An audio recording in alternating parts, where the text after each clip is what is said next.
Today I'm going to tell you about Drop Sight. This is a very small card game, and it is a very light card game, a quick filler pretty much for 2 to 4 players. The topic is delivery of humanitarian aid. They're going to be paradropped in, I believe, areas where disaster struck, but the theme is very immaterial. The theme is not really what matters in the game. It is not really delivered, represented through the mechanics.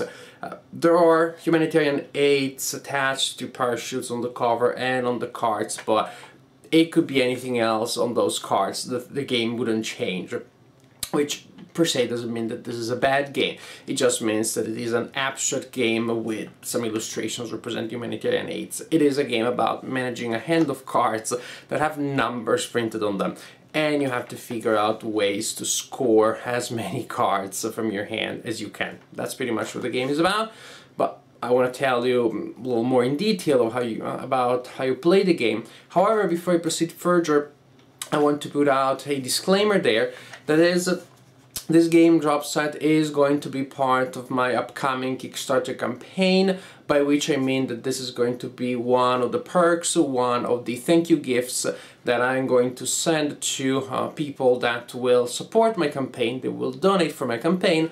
I thought it would be important to say this in case you think this is a piece of information that you need as context to place my review in. In any case, Drop Sight, let me show you how it works. The game includes a rule sheet, which, as you can see, is extremely small and short, and a deck of cards. Pretty good quality cards, by the way. Sturdy, glossy, nice design. Each card shows an illustration representing aids that are coming from the sky, a number with a plus in the middle of the card, and a number on the left side. That's pretty much the idea in all of the cards. These two numbers never work together. This number, the one on the left, is used during gameplay, and the number in the middle during scoring. Now, at the beginning of each round, you deal 5 cards to each player, then you place the deck in the middle of the table, you flip a card face up, you place it by the deck, and the game is ready to start. Now, during your turn, you must do one of 2 things. You can take a card from your hand and play it face down in front of you in a pile that is called the depth pile, and the card stays there. Nobody can look at it, not you, not your opponent. That means that you have to remember the cards that you have in your pile there. These will be used during scoring. If you do not place a card there, then you have to play a card on the table, and you can play a card by an existing card or stack of cards. Cards or stacks of cards are called Drop Sight. For example, this is a single Drop Sight. Here we have another Drop Sight, and here, for example, another Drop Sight. When you play a card on the table, you can start a new Drop Sight simply by playing a card by the side of an existing Drop Sight, or you can play a card on top of an existing Drop Sight. But to do so, the card that you're playing must be of lower value than the card on top of the stack where you're adding your card. And again, during gameplay, you only look at the numbers on the left. For example, here we have a 12. I could play any of these cards on top of that pile. Here we have a 3. I would be able to only add a 1 or 2 there. There's a 1 there. I can only add a 0 card. Incidentally, 0 cards will lock the pile. And what happens is that you turn the card by 90 degrees, and then you can start a new drop pile on top of it. Another way of putting it is that once you have a 0 drop pile, you put it aside. It counts as a pile for scoring, but it doesn't count as a pile for ending the round. In fact, the round ends when a certain amount of piles has been placed on the table. With 2 players, the game, or should I say the round, ends immediately after the 5th Drop Sight is made. That also means that the last drop side will only have one card, because the card that starts it ends the game.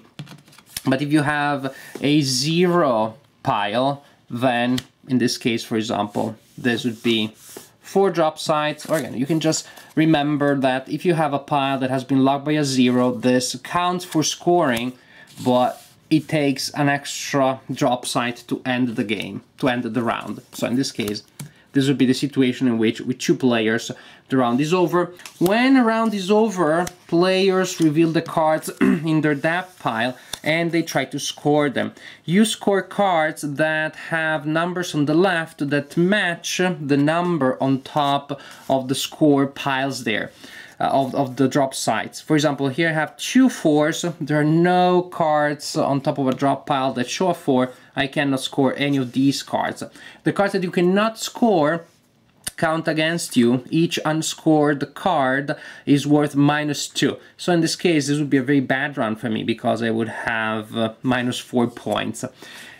If this was my situation, I could, with these cards, I could score this one because there's a 3 here, then +4 -4 is 0. And well, I'm looking for more cards just to come up with a result which is a little less embarrassing. Oh, I have a 0 in my hand. I played in my hand. I have a 0 in my depth pile. This is my pile.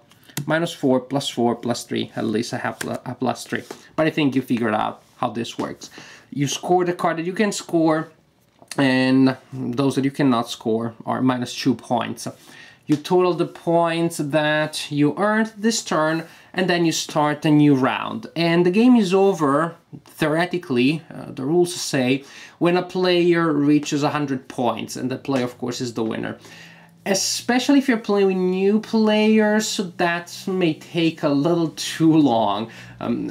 In that case, if you play to 100 points, the game may definitely overstay its welcome, because this is a quick filler. It shouldn't last too long. A variant is to play to 50 points, and another variant recommended in the rules is to play to the best of 5 rounds. That is, you play 5 rounds, and whoever wins 3 rounds is the winner. And by win, the rules don't really say what that means, but I assume it means that at the end of a round, you simply look at the player that scored the highest amount of points for that round. That's a win. If you get 3 out of 5, you won the game. And that's a variant that works pretty well, actually. This is clearly not a game that you will want to pick up because of the theme, because of the way in which the theme is represented through the mechanics, because that is really not the point. This is a pretty, if not entirely abstract game, but it is a game that has ways to make itself interesting. For example, what I like about it is the fact that rounds may go in very different ways depending on how the players approach them. In some rounds, players will try to build up a reserve of cards that they are trying to score in a certain way. They're investing in the medium term. Other rounds may last not much, because the players stubbornly decide to end the round as quickly as possible to score whatever small amount of points that is there.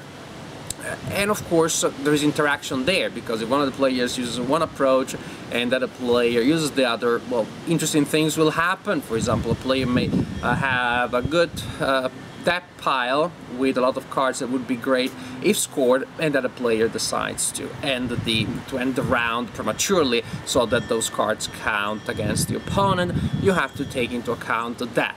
I just found that there is more interaction, that silent interaction. I think he's gonna do this because I think that I'm going to do this, etc, etc. There is enough of that to make the experience interesting. But the element that I like the most is the push your luck factor, because clearly you're committing to a certain amount of cards that may give you points, may subtract you points, and you have to make in such a way that those cards will pay off. From the moment you commit to the moment you score, there's gonna be tension there. And for a game that is so simple, so light, so easy to teach and so easy to play, I think that it's still remarkable that the game manages to create that level of interest. So this is not an epic game. This will not be probably your favorite game in your collection, but it is a nice filler for the times in which you're looking for a quick simple, easy, light filler. I would say the drop side is definitely a good option.